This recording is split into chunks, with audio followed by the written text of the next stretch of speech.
Kieran McGovey here with Boxing Bants Ireland, and I'm here in the Right Cow warehouse, obviously for Jay Byrne Promotions announcement, and I'm here with Jay's younger brother, Glenn. Glenn, you're one of the people to be announced part of your brother Jay's stable. Um, it's funny, I've known Jay for quite a while, but I never knew he had a little brother and that also boxed and had any interest in becoming a professional boxer. Did you feel like this was something that was going to happen in your lifetimes? Like, well, my brother's a boxer, he's promoter, I box. Eventually, I'm going to turn pro with him. Was that something you've always kind of envisioned?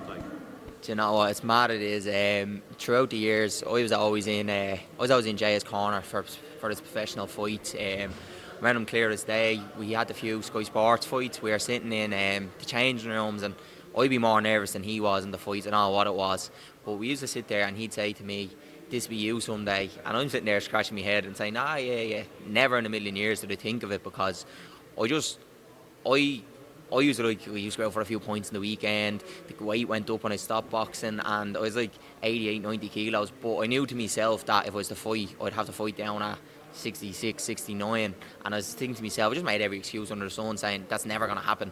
I used to think of that. I'd text him, I'd say, "Can you train me?" Blah blah blah. He'd say, "Yeah." I'd never show up, and then just feel that.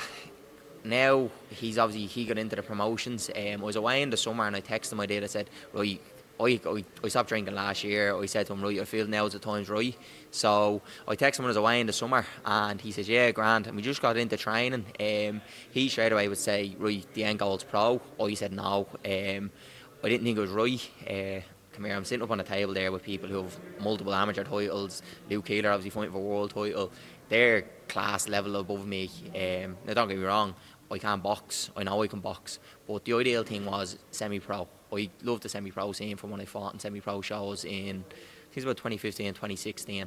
And that was my ideal situation, to fight in semi-pro shows. So I got to fight in September. It was about 3-4 weeks ago. I fought in London in September on the semi-pro scene, and I loved it.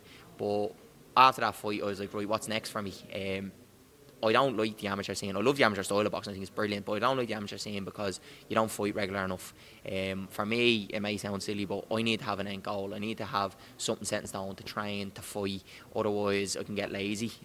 So we looked at it after that fight, the semi-pro scene. Up in Belfast, you can have a few, but it's not constant. I need, like as I was saying up at the table, I like now that I have a roadmap. I know next year there's a possibility of me fighting 6 times. So I know then myself, I'm going to have to train full time, which I do love boxing.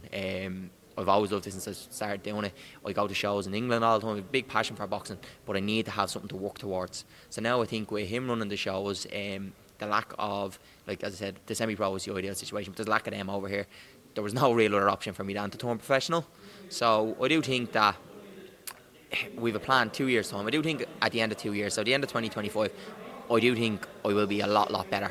And by then I do think that going into the bigger fights, the better fights, I will be able to hold my own.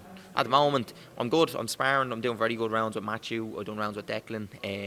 I'm hopefully now the weekend I'll be sparring O'Shane. So I know what level is out there. I am doing really well on them. There's no real difference in skill level, so I know I'm at a good enough level, but that's with a 7-year layoff. When I boxed when I was younger, I was decent enough. Jay used to speak highly of me. I just didn't have a long enough career to show people. So I do believe that starting now in November and working up through different levels, that by the time I get to the end of 2 years, I'll be a good recognised name in Ireland, and then I can start pushing on.